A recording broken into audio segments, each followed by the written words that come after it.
warahmatullahi wabarakatuh. Perkenalkan, nama saya Alda Meliniawati, NPM A1G017057. Saya akan menampilkan video simulasi tema iptek saya. Selamat menyaksikan. Assalamualaikum warahmatullahi wabarakatuh. Waalaikumsalam warahmatullahi wabarakatuh. Apa kabar anak-anak hari ini? Alhamdulillah, luar biasa. Allahu Akbar. Nah, untuk memulai pembelajaran hari ini, Ibu akan meminta salah satu dari kalian untuk membacakan doa. Kepada ketua kelas, Dina, disilakan untuk memimpin temannya membaca doa. Oke, baiklah teman-teman. Untuk memulai pembelajaran hari ini, ada baiknya kita berdoa menurut agama dan kepercayaan kita masing-masing. Berdoa dimulai.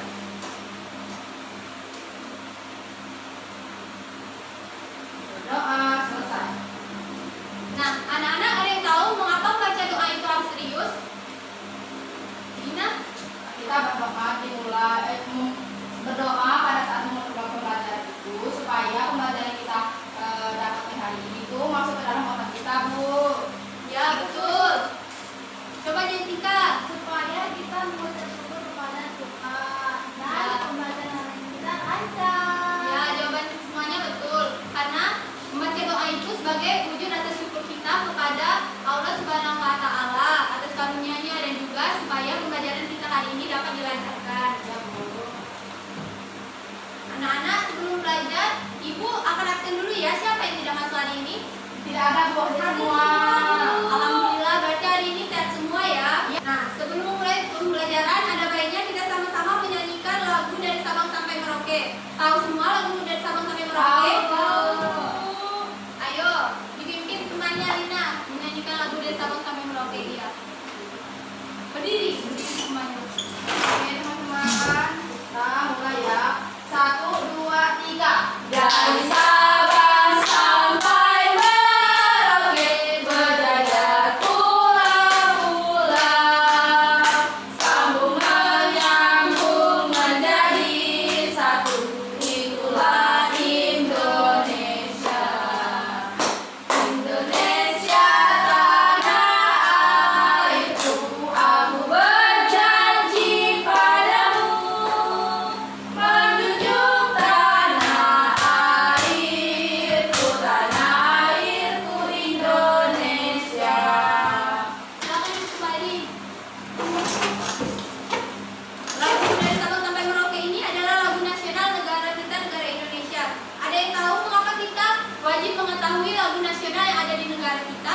Ada, Bu. Coba Jessica. Untuk meningkatkan rasa kita terhadap tanah air, yang kedua untuk menimbulkan semangat kebangsaan kita, Bu. Ya, betul sekali. Karena dengan kita mengetahui lagu nasional itu menandakan bahwa kita bangga kepada negara kita, negara Indonesia.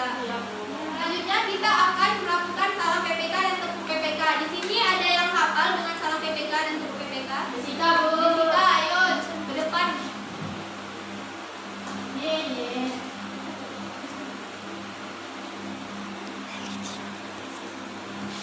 Mulai.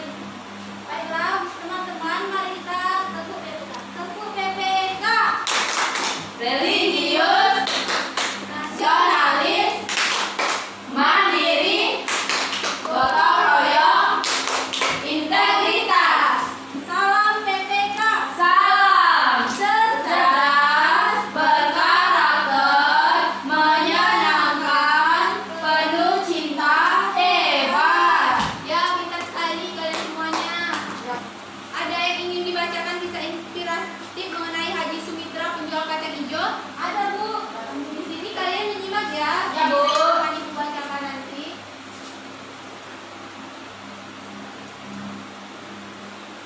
Kisah Haji Sumiran penjual es kacang hijau beromset 3 juta per hari. Bermodal jujur dalam melayani pembeli membuat Haji Sumiran 70 tahun berhasil meraih sukses berjualan es kacang hijau. Warung yang semula di gubuk pinggir sawah kini pindah ke depan rumahnya. Jalan Raya, Dusun Pandangan, Desa Kecamatan Pagu, Kabupaten Kediri. Pembeli es kacang hijau yang mampir di warung Haji Sumiran datang silih berganti. Pembeli terlihat berjubel menjelang tengah hari saat cuaca panas semakin menyengat. Warung sederhana dengan sejumlah meja dan kursi kayu panjang itu tak pernah sepi. Rata-rata pembeli yang mampir warung Sumiran, di warung juga disiapkan nasi bungkus dan aneka cemilan lainnya. Harga es kacang hijau itu satu gelasnya berkisar Rp5.000. Dalam sehari, ada ratusan pembeli yang datang ke warungnya. Maka tak heran jika omset penjualan es kacang hijau ini dalam sehari rata-rata mencapai 3 jutaan. Namun, Haji Sumiran mengaku tidak pernah menghitung berapa gelas yang disajikan setiap hari. Hanya pemasukan uang yang diperolehnya rata-rata sehari mencapai 3 jutaan. Hampir semua pembeli yang datang selalu memesan es kacang hijau. Ada sebagian yang makan nasi bungkus dan cemilan lainnya. Menu es kacang hijau yang disajikan ditambah ketan hitam, susu, dan santan ditambah butiran es yang dipasrah. Sumiran mengaku sudah mulai berjualan es kacang hijau dengan gerobak keliling hingga pasar sejak awal 1980-an. Kemudian mencoba berjualan dengan sepeda motor dan berjualan menetap dengan membuat warung bubuk di pinggir jalan. Lokasi warung bubuk ini berada di seberang warungnya sekarang. Dulu kami nunut di tanah sawah orang lain, sekarang jualan di rumah sendiri, ungkapnya. Sumiran juga masih menggunakan gerobak motor sebagai tempat berjualan. Gerobak ini didorong dengan motor Suzuki RC100 yang sebelumnya dipakai berjualan keliling. Soal resep suksesnya berjualan es kacang hijau tak lepas dari prinsipnya untuk selalu jujur dan melayani pembeli. Jujur itu modal utama. Sebagai penjual juga harus dapat melayani semua pembeli yang datang, ungkapnya. Sumiran saat awal berjualan juga banyak susahnya menggunakan gerobak yang dorong. Saya biasa berjualan di pasar Pagu. Kalau ada keramaian seperti pertunjukan wayang dan jalanan juga bisa datang. Namun, dulu pembelinya tidak banyak. Berkat ketekunan menyisihkan sebagian hasil jualannya, akhirnya dapat membeli dan membangun rumah di tempatnya sekarang. Saya pindah jualan di rumah masih 2 tahunan. Sumiran mengaku mendapat ide untuk berjualan es kacang hijau saat merantau ke Lampung. Sebelumnya yang dijual es klau, resep es kacang hijau juga dilakukan secara otodidak. Dari hasil berjualan es kacang hijau, Sumiran juga sudah mampu berangkat naik haji, sedangkan istrinya dapat menunaikan ibadah umroh. Dalam keseharian, Sumiran juga dibantu kedua anak lelakinya. Meski warungnya selalu ramai, namun Sumiran masih saja melayani pembeli dengan meracik es kacang hijau. Pantauan pembeli yang datang juga dari semua strata sosial. Ada yang naik mobil sedan BMW, sampai sepeda motor dan sepeda butut. Pembeli yang naik sedan BMW mengantarkan istrinya yang ngidam es kacang hijau. Sulastri 30, salah satu pembeli mengaku sudah cukup lama membeli es kacang hijau Sumiran. Saya sudah biasa mampir sejak masih di warung bubuk sampai sekarang. Rasanya sepertinya ada yang khas, ungkapnya. Pas itu pembeli lainnya belum begitu lama menjadi pelanggan es kacang hijau. Belum diajak teman mampir, ternyata racikan esnya cocok. Dari cerita yang ibu bacakan ini, ada yang tahu pesan moral yang dapat kita petik dari cerita ini? Ya, Wina, apa? Kita harus bersungguh-sungguh, tekun, dan mulai dalam kerja. Ya, betul. Ada pendapat lain? Ya, kita harus pantang menyerah untuk mendapatkan sebuah kesuksesan. Ya, betul sekali. Dengan kesabaran, keuletan, dan pantang menyerah, kita suatu saat akan memetik hasilnya. Misalnya seperti Bapak Sumiran ini, dari rumah yang kecil, sekarang dia sudah mempunyai rumah yang besar, dan juga bisa naik haji, dan istrinya juga berangkat umroh. Jika kita pantang menyerah, insya Allah suatu saat kita akan dapat menggapai cita-cita kita. Minggu kemarin kita mempelajari tentang teks paragraf. Hari ini Ibu akan membahas mengenai teks bahasa Indonesia, yaitu urutan peristiwa, teks non-fiksi, dan juga IPA-nya itu membahas tentang siklus hidup bagi kelangsungan hidup makhluk hidup ya. Materi bahasa Indonesia hari ini yaitu menentukan teks peristiwa tentang teks eksplanasi. Nah, di sini bisa dilihat, ada yang tahu apa itu teks eksplanasi? Tidak, Bu. Pengertian teks eksplanasi. Teks eksplanasi adalah teks yang berisi tentang proses mengapa dan bagaimana suatu peristiwa alam, ilmu pengetahuan, sosial, budaya, dan juga lainnya bisa terjadi.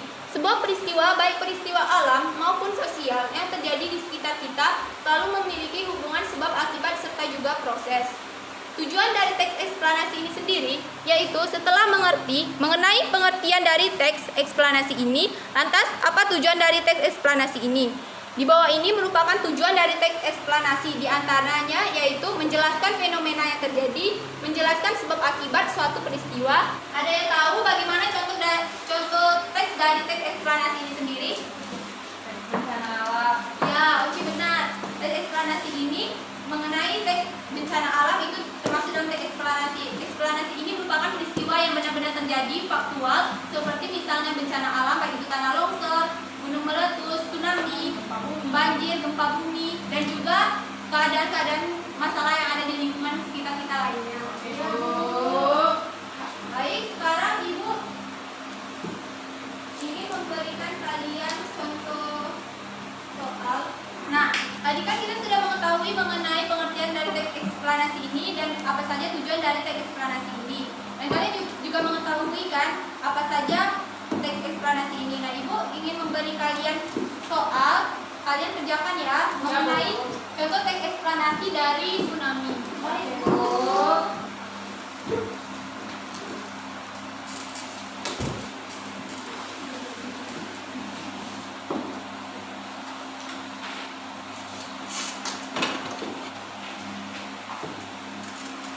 Bisa Lima kerjakannya? Bisa, Bu.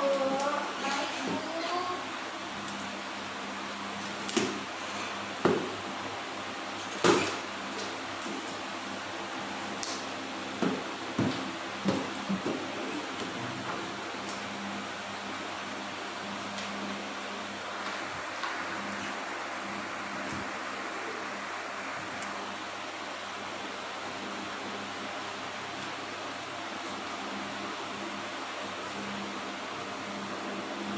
Ya, waktunya sudah selesai. Ya, Bu. Sekarang adakah yang bisa maju ke depan untuk memaparkan jawabannya? Baik, Oci, maju yuk.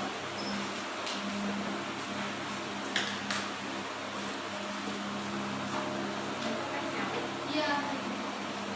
Baik, ini adalah contoh teks eksplanasi tsunami. Pernyataan umum. Tsunami berasal dari bahasa Jepang dan terdiri dari dua suku kata, yaitu suku pelabuhan dan nami gelombang. Para ilmuwan biasa mengartikan dengan sebutan tidal wave atau gelombang pasang atau seismic sea waves atau gelombang laut akibat gempa.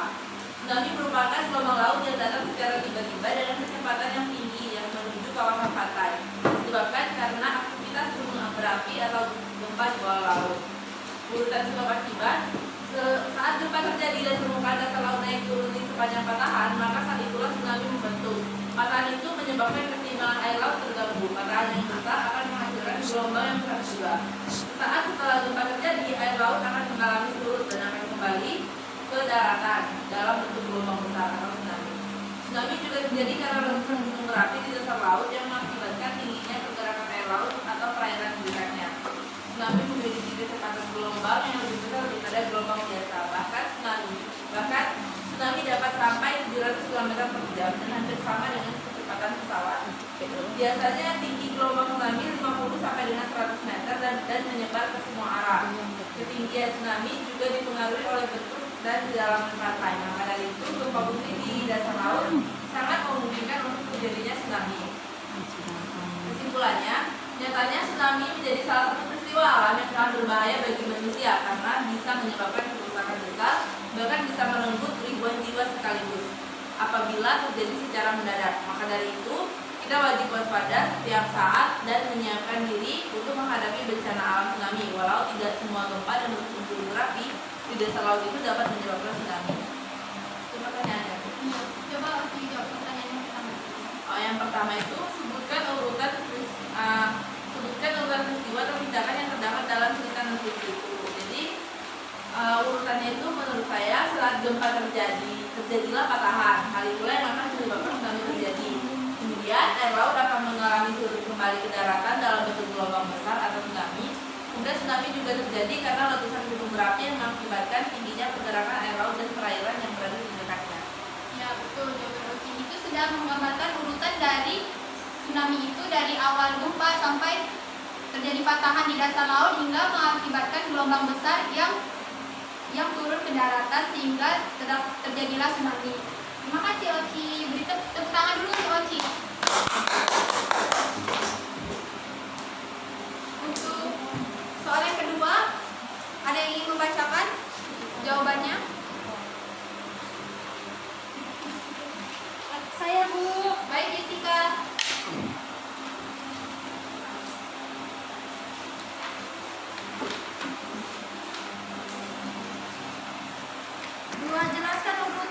tindakan yang terdapat pada teks non-teksi. Saat gempa terjadi dan permukaan dasar laut naik turun di sepanjang patahan, maka saat itulah tsunami terbentuk. Patahan itu menyebabkan keseimbangan air laut terganggu. Patahan yang besar akan menghasilkan gelombang yang besar juga. Saat setelah gempa terjadi, air laut akan mengalami surut dan akan kembali ke daratan dalam bentuk gelombang besar atau tsunami. Tsunami juga terjadi karena letusan gunung berapi di dasar laut yang mengakibatkan tingginya pergerakan air laut atau perairan di dekatnya. Tsunami juga memiliki kecepatan gelombang yang lebih besar daripada gelombang biasanya, bahkan sampai 700 km per jam dan hampir sama dengan kecepatan pesawat. Biasanya tinggi gelombang tsunami 50 sampai 100 meter dan menyebarkan ke semua arah. Ketinggian tsunami juga dipengaruhi oleh bentuk dan kedalaman pantai. Maka dari itu, gempa bumi di dasar laut sangat memungkinkan untuk terjadinya tsunami. Ya, betul sekali jawaban Jessica. Berarti kalian sudah mengerti ya? Ya. Oji tadi sudah dapat menyebutkan urutan peristiwa tsunami dan Jessica sudah dapat menjelaskan peristiwa yang telah terjadi. Ya. Nah, dari urutan peristiwa tadi, dari yang menyebutkan sampai menjelaskan, nah kalian dapatkah membuat tindakan apa saja yang dapat dilakukan jika tsunami untuk menghindar dari tsunami, setidaknya untuk mengurangi korban dari tsunami itu apa saja yang harus dilakukan? Untuk soal yang ketiga, kepada saudari Lina. Oke, baiklah teman-teman, saya akan menjawab pertanyaan nomor 3, yaitu nyatanya tsunami menjadi salah satu peristiwa alam yang sangat berbahaya bagi manusia karena bisa menyebabkan kerusakan besar, bahkan bisa merenggut ribuan jiwa sekaligus apabila terjadi secara mendadak. Maka dari itu kita wajib waspada setiap saat dan menyiapkan diri untuk menghadapi bencana alam tsunami. Walau tidak semua gempa dan letusan gunung berapi di dasar laut menyebabkan tsunami. Ya, benar sekali Lina. Berarti tindakan yang dapat kita lakukan yaitu jika terjadi gempa, walaupun itu belum tentu itu akan terjadi tsunami, kita sebaiknya jika ada gempa kita segera menjauhi daerah pesisir pantai dan lebih pergi ke arah yang lebih tinggi. Ya, Bu. Ya, Bu. Nah, itu tadi materi bahasa Indonesia yang kita pelajari hari ini, yaitu mengenai teks eksplanasi atau teks non fiksi. Selanjutnya yaitu pembelajaran selanjutnya yaitu tentang IPA. IPA ini kita akan membahas mengenai siklus air terhadap kelangsungan makhluk hidup. Nah, di sini adakah yang bisa membantu Ibu untuk menempelkan karton ini yang untuk membahas skema nanti? Ya, Bu. Wah.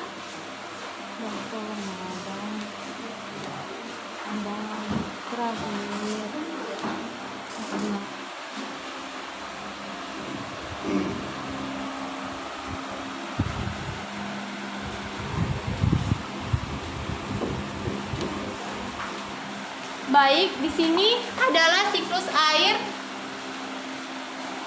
Ada yang tahu apa itu pengertian dari siklus air? Tahu. Ya, siklus air itu juga bisa dikatakan daun. Sebelumnya, ada yang mengetahui apa manfaat air bagi kelangsungan makhluk hidup? Banyak, Bu. Salah satunya untuk minum, mencuci pakaian, Ya, menyiram tanaman. air sangat berguna bagi kelangsungan makhluk hidup. Apabila tidak ada air, mungkin kita tidak akan bisa hidup. Ya, Bu. Nah, siklus air ini sendiri adalah proses siklus air ini adalah proses dari air itu sendiri yang terdapat di bumi yang terjadi secara terus-menerus tanpa berhenti. Siklus air terbagi menjadi 5. Pertama yaitu penguapan, evaporasi atau transpirasi sublimasi, kondensasi, presipitasi, limpasan, dan juga infiltrasi. Nah, siklus air itu sendiri terbagi menjadi 3. Ada siklus air pendek, siklus air sedang, dan siklus air panjang. Nah, siklus air pendek itu sendiri adalah permukaan air laut yang menguap karena terkena matahari lalu menggumpal membentuklah awan. Nah, dari awan itu nanti akan turunlah hujan dan hujan kembali lagi ke permukaan laut. Itu adalah siklus pendek. Sedangkan siklus sedang itu adalah dari permukaan laut air nanti menguap ke atas dan membentuk awan. Awan itu nanti sampai ke titik jenuhnya itu akan membentuk mendung nanti turunlah hujan, dari hujan ini nanti akan turun ke sungai akan mengalir ke laut. Begitupun juga dengan siklus panjang. Siklus panjang ini jelas dapat terjadi oleh hujan es atau salju, awan, penguapan salju dan gletser, awan, evaporasi, transpirasi, dan terjadi banyak sekali jalannya, lebih panjang dibandingkan dengan siklus pendek, siklus sedang, dan juga siklus panjang. Nah, di sini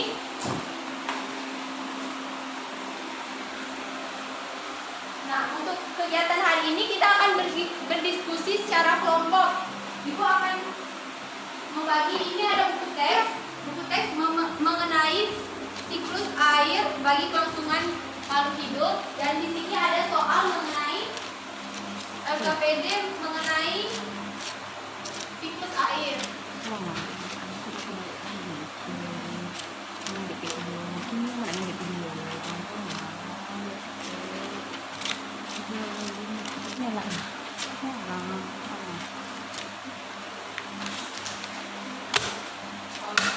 Akan memberi kalian waktu untuk menjawab pertanyaannya. Nanti kalau sudah menjawab, nanti Ibu minta maju ke depan saja ya. Oke, boleh.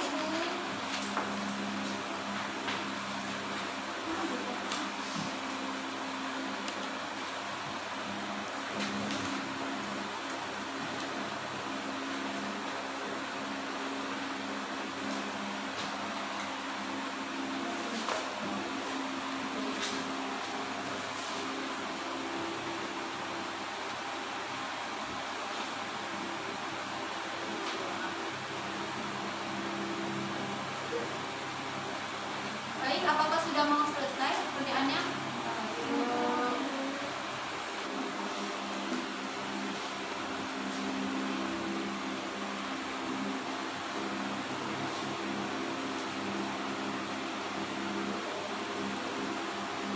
Baik, sudah selesai semuanya?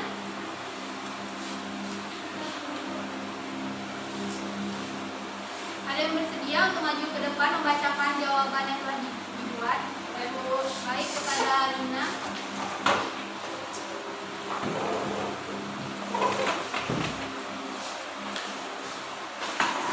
Oke, baiklah, saya akan menjawab pertanyaan, yaitu yang pertama, yaitu bandingkan dampak siklus air pada peristiwa di bumi serta kelangsungan makhluk hidup. Yaitu yang pertama, fungsi air bagi tumbuhan. Air diperlukan oleh tanaman dalam proses fotosintesis. Fungsi air bagi hewan yaitu untuk minum, membersihkan diri sebagai tempat hidup hewan air. Lalu yang ketiga itu fungsi air bagi manusia untuk minum, masak, membersihkan tubuh, mencuci bahan makanan dan minuman. Ya, betul jawaban Lina. Lalu pertanyaan kedua yaitu tentang jelaskan dampak siklus air di bumi serta kelangsungan makhluk hidup. Makhluk hidup yaitu siklus air. Pada suhu tinggi air air di bumi dan dalam bentuk makhluk hidup mengalami penguapan, yaitu evaporasi dan transpirasi membentuk awan. Adapun transpirasi adalah proses penguapan yang dilakukan oleh tumbuhan melalui stomata, sedangkan evaporasi adalah penguapan yang bukan dari makhluk hidup.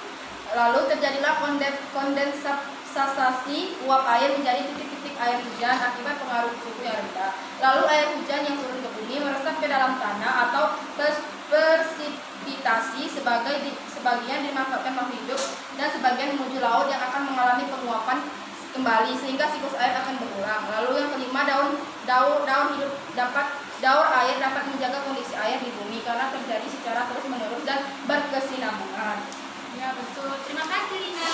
Ya, Bu. Berarti kalian semuanya sudah mengerti ya apa yang dimaksud dengan siklus air dan manfaatnya bagi kelangsungan makhluk hidup. Sudah, Bu. Nah, itu ada sedikit soal. Kalian kerjakan ya. Berdasarkan kelompoknya.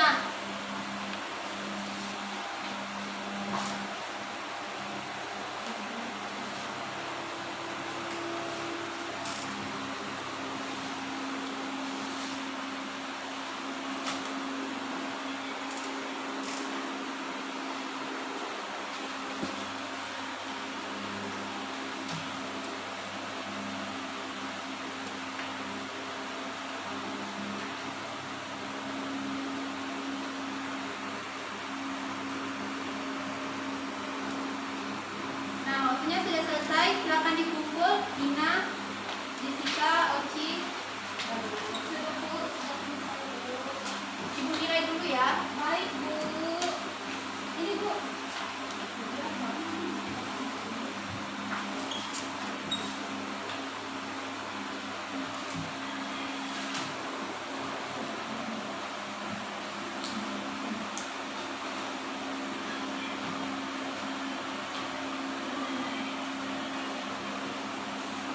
Baik, Ibu sudah mendapatkan hasilnya. Hasilnya sudah bagus semua, tapi ada yang lebih bagus yaitu kelompoknya Lina.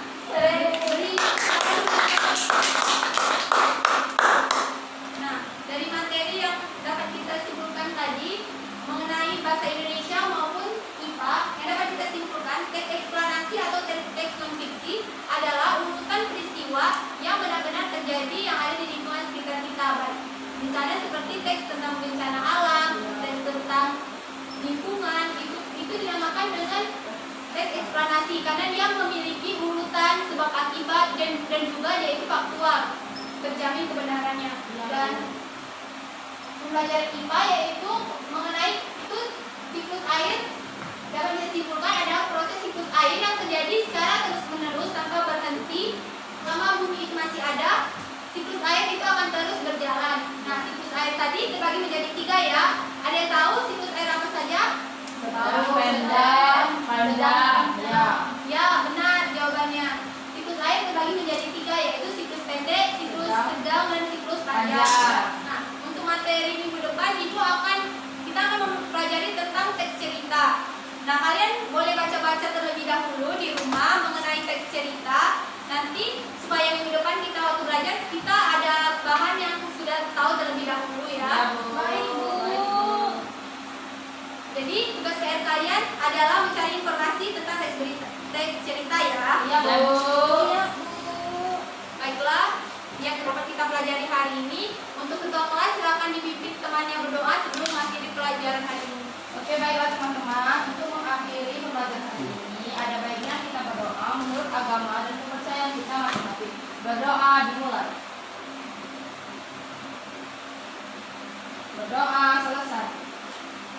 Baik, mungkin itu saja yang dapat Ibu sampaikan pada pelajaran hari ini. Lebih dan kurang Ibu mohon maaf. Kepada Allah Ibu mohon ampun. Wabillahi taufiq wal hidayah. Wassalamualaikum warahmatullahi wabarakatuh. Waalaikumsalam warahmatullahi wabarakatuh. Alhamdulillah.